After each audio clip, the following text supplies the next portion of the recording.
So there's an upload sequence that YouTube rewards, and there's also one that kills your videos before anybody gets a chance to watch them. I wish I was joking. I'm being dead serious, and hear me out. This channel has 32 videos. Big deal. 550,000 views, more than 20,000 subscribers. My main channel has over 40 videos that have more than 100,000 views. So this isn't my first rodeo. I used to believe the same thing you believe until I realized that YouTube doesn't actually hate small creators. It hates sloppy uploads. And if anybody has the right to speak on this, it's me. Because I spent 8 years uploading the wrong way. 8 years of watching some videos take off while other ones flatline for no apparent reason. I blamed the algorithm. I blamed the niche, the timing, the thumbnails, the titles. Hell, I even thought I was shadow banned for a while, and you couldn't convince me otherwise. I pointed my finger at everything except the actual problem. The problem was me, because I was poisoning my own videos before they ever had a chance. Not because of the content, but because of what I was doing or not doing before I hit publish. So today I'm going to kick the door off the hinges and show you the exact upload sequence that changed everything. The one I use on all my videos, the one I teach clients who pay me thousands of dollars to do, so you could stop killing your videos before anybody ever gets a chance to see them. So I'm going to start with a concept that I teach called metadata poisoning, and I guarantee you've either done it or you've come dangerously close. So here's what that typically looks like. You're behind on schedule. You want to upload a brand new video every Tuesday morning at 9 a.m. So you have the edit done, but your title's not locked in, your thumbnail's not done, and your description, well, I'll figure it out later. You're so stressed out with the internal deadline that you need to have the same day, same time every single week that you go ahead and convince yourself to hit publish anyway. You tell yourself you'll fix it in the next few minutes. No big deal, right? But here's what just happened. The moment that your video goes out to the public, YouTube starts testing it, shows your thumbnail and title to a small audience to see if anybody clicks. It reads your description to understand the context, and it looks at the metadata to try to figure out who to show this to. And it's like you just told YouTube, I don't know what it is either. Just process the transcript while I get to work and I'll figure it out, right? Give me a few minutes. But I got bad news for you. YouTube doesn't just give you a few minutes. That first test starts the second you hit publish.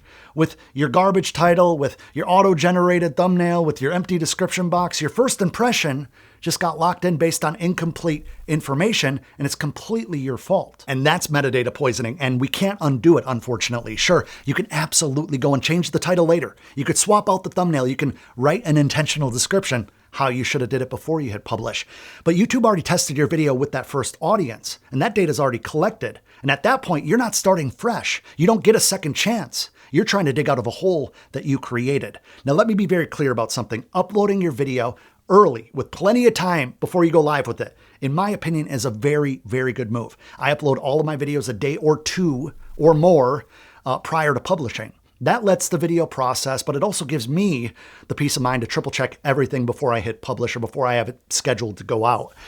The video could sit in private or unlisted mode for days. It doesn't matter. I don't want you guys uploading 15 minutes before it needs to go live with this internal deadline that you set for yourself, stressed out to the gills, and then missing something. Now, obviously, the problem isn't uploading early. The problem is publishing before you're ready. And the moment that you hit that switch and you hit public and hit save and it goes out to the rest of the world, everything needs to be locked in. And here's what that actually looks like. Okay, so to start, your title is done. Not almost there, not almost done, done. And you're happy with it. It's locked in.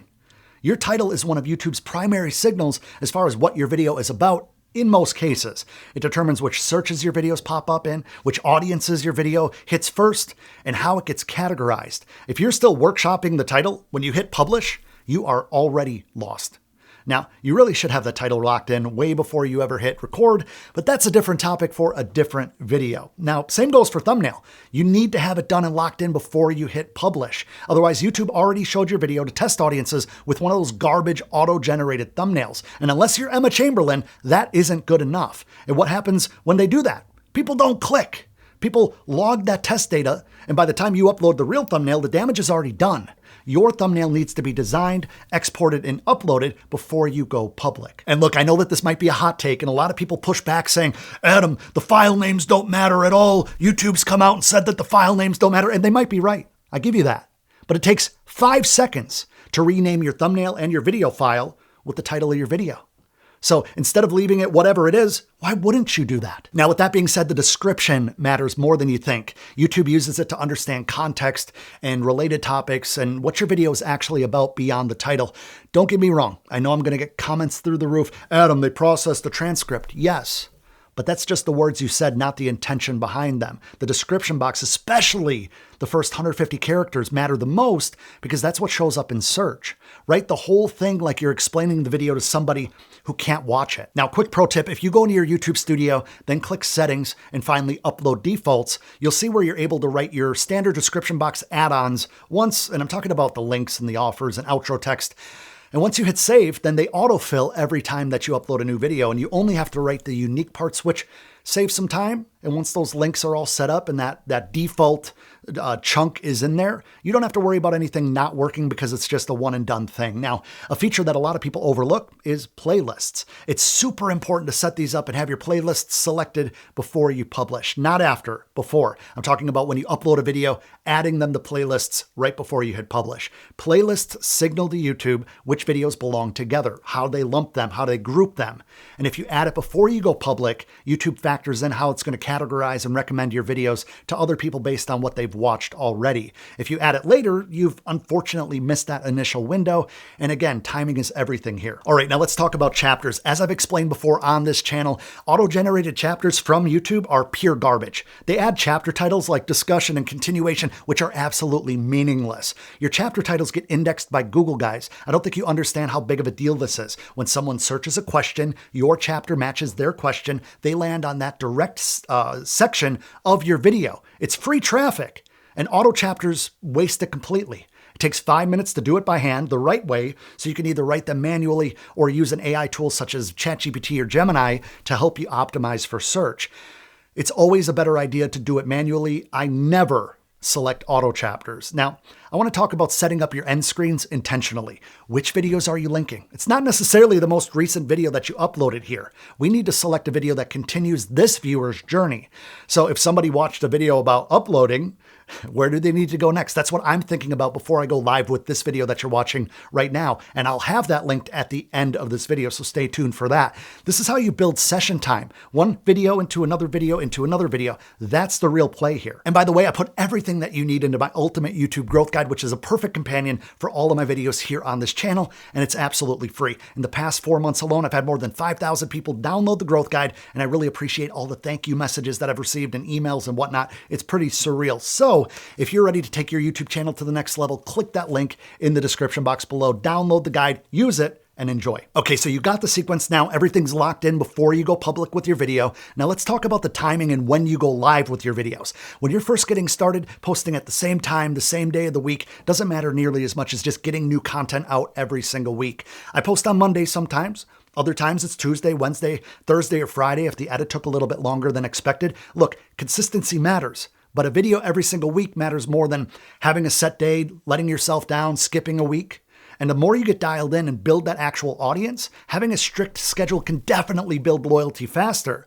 And that should be the goal. But early on, just keep publishing. Now, with that being said, there is an ideal window. Tools like vidIQ or TubeBuddy, not a sponsor, either of them, or even internally within your YouTube studio, will show you when your audience is most active. So use that data. And side note, it's going to take a few uploads before you have accurate data anyway. And it typically won't make or break a video, but if you could publish when your audience is online and ready to watch your video, then why wouldn't you? Now, for some reason, I get asked this question a lot about scheduling your post. Should you go live manually or should you schedule it? Scheduling your content's fine. I do it with probably, 40 or 50% of my videos. But here's where most creators mess up here. They schedule a video, they forget about it, they're doing something else, they're at a day job, they're busy outside, whatever that looks like, and they forget to respond to any of the comments when it first goes live. And that first hour really matters, guys, especially if you're under 50,000 subscribers. Yeah, like not just 5 or 10,000, like 50,000. If you're not engaging with your audience, you're missing a huge opportunity. If you schedule a post to go live, just set a reminder in your phone so you're actually available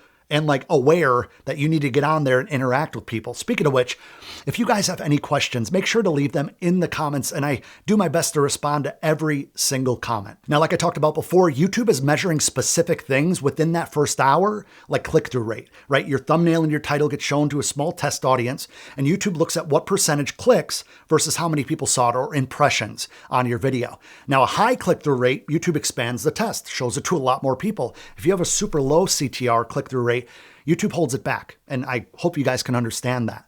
This is exactly why having your thumbnail and your title locked in before you publish is a non-negotiable. That first test is so important because your audience sees your first impression and there's no redos. Now, the watch time curve or retention graph matters more than you think, and not enough people are talking about this. YouTube doesn't wait for thousands of videos to analyze retention.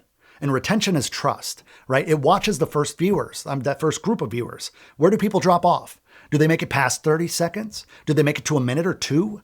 If your first 100 viewers all bail at the same spot, let's say 27 seconds into your video, YouTube assumes that everyone will. Now, I just talked about this a couple minutes ago, but that engagement velocity, it really matters. I'm talking about likes, comments, and shares in that first hour. It signals something that views can't. It tells YouTube that this video is making people react, do something more than just view. And that interaction, that engagement is so important. This is why I add a pinned comment to every single video. And I always have it as a question, something that invites engagement, right? And let me show you how this works, actually. Look at the pinned comment from my most popular video here on this channel. That comment has almost 300 comments, including some replies to comments, obviously, but more than 500 people liked it. Do you think that maybe that helped the video get shown to more people? That first hour velocity shapes how aggressively YouTube pushes the video. It's a huge green flag. That being said, there's one signal that most creators completely miss. YouTube tracks what viewers do at the end of videos. Do they click another one of your videos? If so, that's a super strong signal, a big green flag, because it shows that you created demand for more. Do they leave the platform? Not great. Do they jump over to watch a competitor's video or somebody else that's in your space, I should say? YouTube notices all these little things. Your end screen isn't a formality or a nice to have. It's a redirect that keeps people in your ecosystem. And if you're not keeping people in your ecosystem, then you're not where you need to be yet. Now, I hope you guys use this video as a checklist that you could follow every single time you upload a new video, so you could stop acting like an amateur when you're telling everybody that you want to build a successful YouTube channel. Speaking of building a successful YouTube channel, watch this video next to take your channel to the next level. And if you haven't yet, click that little subscribe button to join the channel family here. Let me know which of these you're already doing and which ones you'll never skip over again. And until next time, I appreciate you watching.